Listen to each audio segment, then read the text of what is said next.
Prime Minister tells commuters that carbon taxes are the only way to fight climate change. But if I can quote even the CBC right here, the new federal proposal will exempt 800 tons of that from the carbon tax.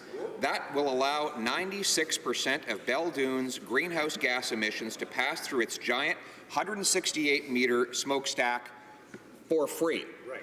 Mr. Speaker, when will the Prime Minister admit that his is a tax on commuters, not polluters? Right, Honourable Prime Minister. Mr. Speaker, we are putting a price on pollution. We know that putting a price on pollution is the most efficient way of actually reducing pollution and spurring the kind of innovation that we need in Canada to prepare for the economy of tomorrow. The Conservatives don't have a plan. The Conservatives don't want to tackle climate change.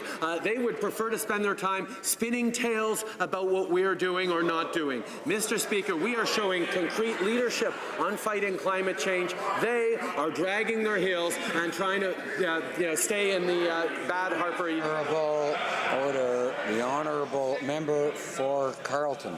Well, now, Mr. Speaker, he's accusing CBC, whom I quoted directly, of spinning tales, and I will not allow that kind of attack on our public property.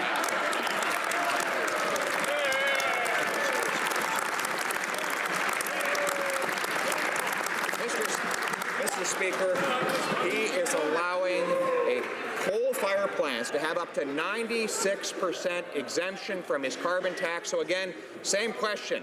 Isn't this just a new tax on commuters and not polluters? Right, Honourable Prime Minister. Mr. Speaker, the member opposite is mistaken because he must think we're still under Stephen Harper's plan that was phasing out coal by the 2060s.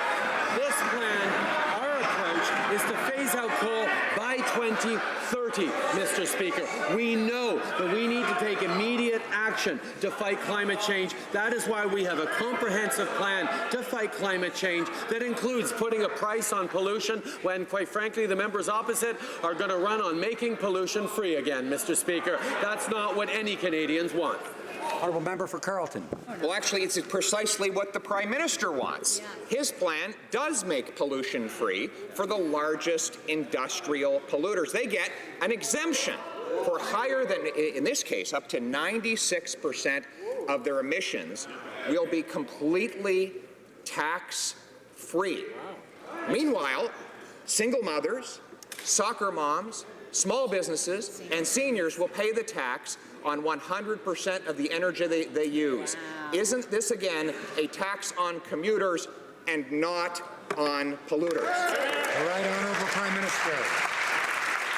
Mr. Speaker, this is putting a price on pollution so that we can fight climate change and grow our economy at the same time. The measures we're putting forward are actually going to leave Canadians better off in the places where we're having to bring in the federal system. But, Mr. Speaker, if the member opposite were to spend half the time working on his own plan as he is in trying to twist and torque and misdirect about our plan, they might actually have something constructive to add to the debate on the most pressing global issue our planet faces.